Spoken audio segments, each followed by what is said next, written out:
Hello and welcome to Sureena Speaks, and today's video focuses on life after pre-reg. Yes, it exists. So once you're done celebrating and partying and being glad that the exam is over and done with, there's a few steps that you need to take before you actually start practicing. Now, no one actually told me that you had to do these before you start practicing, so I kind of learned along the way. So hopefully this video will guide you so that you're not in the position that I was in. So first and foremost, get yourself a DBS check and make sure that is up to date. With your pre-reg, you may have already had one done, which is great. If you didn't, then make sure you get one done now. Now, it needs to be an up-to-date DBS check, and usually if you pay, I think it's around £13 per year, the DBS people automatically renew your DBS check and certificate every year. So it saves you having to pay a substantial amount each time you need to get a DBS check done. Why do you need to get one done? Well, when you're applying through agencies and Venlocks, etc., which I'll talk about a little more later on in the video, or if you're just applying online to places, usually they do ask for your DBS certificate number. So get that done, get that sorted, get that out of the way. As well as that, you need to think about your pharmacy indemnity insurance. Again, you might have had that during pre-reg, but if you didn't, then there are loads of providers out there, including the PDA, the NPA. So have a look around, definitely get that, because just in case something does happen, at least you are protected and you do have that insurance. What I would also say is that for a lot of newly qualified, they tend to give a discounted rate for your first year, so that always helps. That's good to know. So definitely get that sorted. And again, when you're applying online through agencies, Venlocks, any other online system, again, they usually ask for who your indemnity insurance provider is, and again, there's usually your own unique number that you have, and they'll ask for that too. Next bit of advice I would give is get your accreditation sorted. So especially if you're going to go out into the community world, one of the big main accreditations that you need to get done ASAP is your MURs. Now, with a lot of them, it's e-learning and then it's an e-assessment after. With the MUR one in particular, they usually show a video and then you have to answer questions based on that video. And if you fail it, they usually lock you out for about 24 hours and then you can redo it. Again, there's many providers that provide the MUR accreditation, including the CPPE website and Medway School of Pharmacy.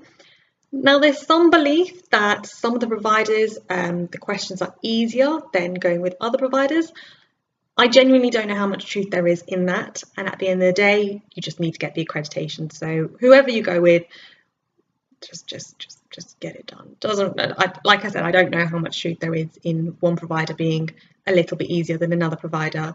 So yeah, just give it a go. As well as that, get your NMS accreditation done. And I mean, on the CPPE website in particular, there's loads of different accreditations you do. EHC, for example, the emergency hormonal contraceptive, safeguarding vulnerable adults and children, that's level 2 in particular is one you'll definitely need to do if you haven't done it already. And with a lot of them, you have to get a pass mark of 80%. And again, if you fail it, they lock you out, you retake it however many days, 24 hours I think it usually is.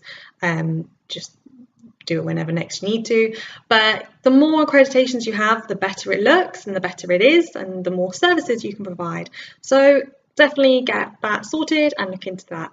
And especially when winter time is coming up, your flu vaccine, that is one of the key services that a lot of places will want you to provide.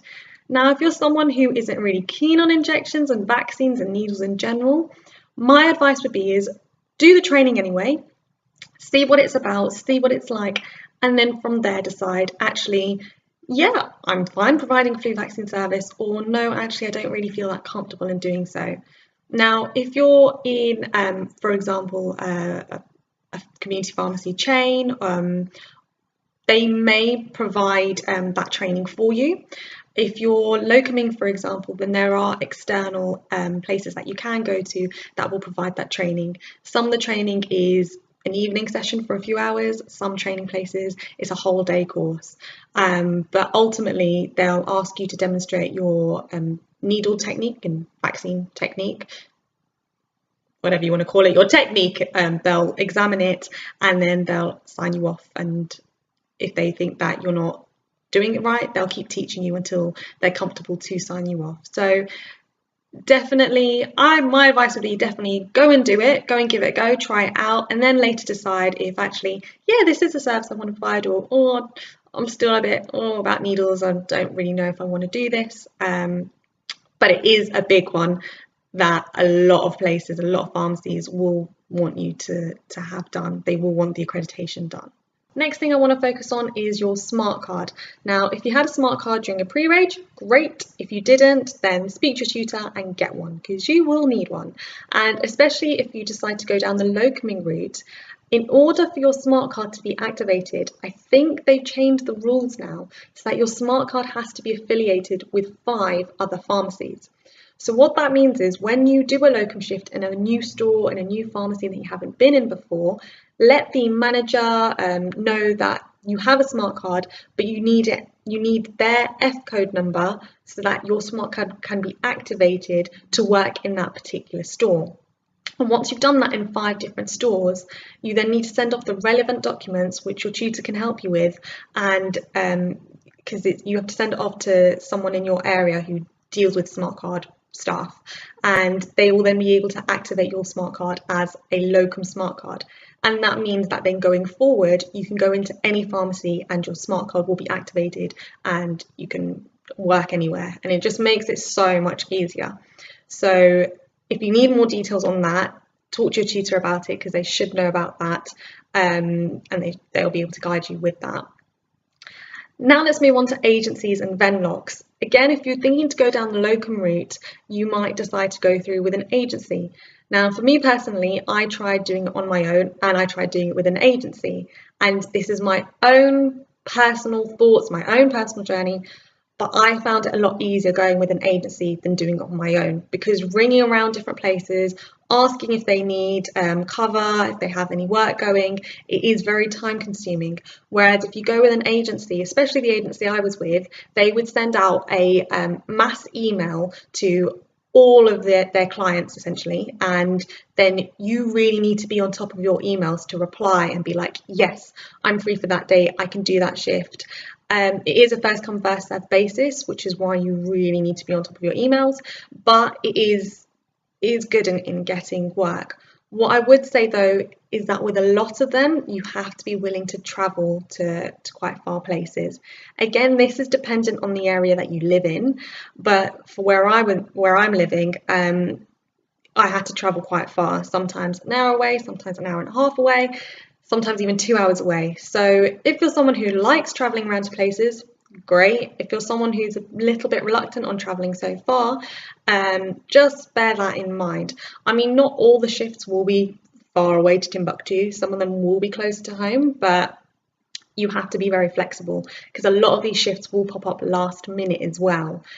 So again, you need to be on the ball with it. But it is a great way with networking with other pharmacists, with meeting other organisations, other places, and at least that way then you build up those network and you build up those connections, which is always a good thing. So for me, I really highly recommend locuming, because I think you learn so much, and because you get to work in different stores, you pick up different systems, pick up different processes, and like different systems as well, pharmacy manager, next phase, proscript, it just develops you more really. So yeah, I really recommend that. As well as the agencies, there's the Venlock systems, which a lot of supermarkets have. So for example, if you typed in Morrison's Venlock, Asda Venlock, Superdrug Venlock, they have this application process. It's quite a thorough, detailed application process, and they do ask for your DBS number and your pharmacy indemnity insurance number, which is why it's really important to sort those out first before you even do anything else, because they do ask for those details. You fill out the system, there is an option to say which areas you would prefer to work in, that kind of thing, and it's good to know that they are out there. There's a vast range of different places and different areas that you can work in, but you can do the old-fashioned pick up the phone, see if talk to someone directly, see if they need cover for any particular days, or physically go into different stores, introduce yourself and say, hey, here's just my CV if you need me cover sometime. So there's many different ways to go about it. With a lot of places now though, especially with the independent chains, they have their own websites and you can apply through the website, so check that out too. A bit more about if you're going down the locuming route, you will need to declare yourself as self-employed so that your tax stuff can be sorted out in the correct way. How do you go about doing this? HMRC website. So have a look at that. That will give you all the information that you need, but definitely do declare yourself as self-employed. What I would say is if you have any friends or family members or know any accountants or people in tax, have a word with them as well about what you should do. You can do your taxes yourself, or you can get an accountant and they can do it for you. Completely down to you which way you want to do it. Just make sure that you do it because you don't want to get in trouble. So the next thing I want to talk about is when you will be put on the register. Now that's really dependent on when you submit and when they receive your documents. So exam results are always at the end of July. Now, if you sat the June exam, that is. So if you submit your documents before you get your exam results, chances are you'll be put on the register on the 1st of August. If you do it after exam results, then it, again, depending on when you submit your documents, it's usually the 1st or the 15th of each month. So the 15th of August, the 1st of September, the 15th of September. And what I'd say is do what works best for you. Just because your friend submits their documents early doesn't necessarily mean that you have to. It's completely down to you when you want to submit your documents. And for me personally, I waited until I got my results before I submitted my documents. I know if you work with some companies, they will want you to start working straight away on the 1st of August. They will want you to have submitted your documents before you even get your results. But do what works best for you. Do what you feel most comfortable with. And that's probably the biggest piece of advice regarding that I can give. So as a side note, you might find that a lot of places will say, oh, because you're newly qualified, we'll pay you maybe about £3, £4, £5 less than someone who's been qualified for a year and over. And actually, I think that's really unfair because experience, don't get me wrong, it counts for a lot.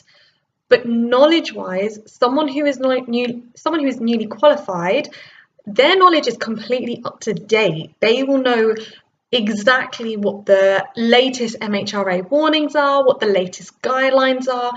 And I think with a lot of places, they underestimate actually how much someone who is newly qualified knows. And I would find it really annoying and frustrating when companies and places would say, oh yes, but because you're newly qualified, we're not going to pay you as much as someone who is qualified. And honestly, I think forget those places. Don't feed into that and those kind of places that think that is right and agree with that, because it is completely wrong. Just because you're newly qualified doesn't mean that you're not as capable as someone who has been qualified for a year and over. Like I said, if anything, you guys know more than probably a lot of people who have been working for a lot of years know, because they might not have refreshed their knowledge. So don't stand for stuff like that. Don't feel pressured into having to take a lower pay because you are newly qualified. Nah, just no. If you are an employer who pays their newly qualified a lot less, we're just not going to take it anymore. We're not going to stand for that kind of behaviour anymore. And I think I can speak for the majority when I say that. And I just want to take this chance to say a big thank you for allowing me to be a part of this journey with you, and allowing me to advise, guide you and support you on your journey, but equally you guys supporting me on mine with Sureena Speaks. I've said it before, but really, truly, genuinely, the amazing comments and feedback and response that I've got from Sureena Speaks has been so overwhelming and just so amazing. And so thank you guys so incredibly much. More recently, I've been able to work alongside some of you, which has been amazing to see. And I can't wait to hopefully work alongside of you as pharmacists too. So please continue to like, share, subscribe, join my Facebook page if you haven't already, follow me on Twitter, and thank you again for being on this journey with me, and like I said, for allowing me to be on your journey with you, and hopefully see you at a pharmacy soon.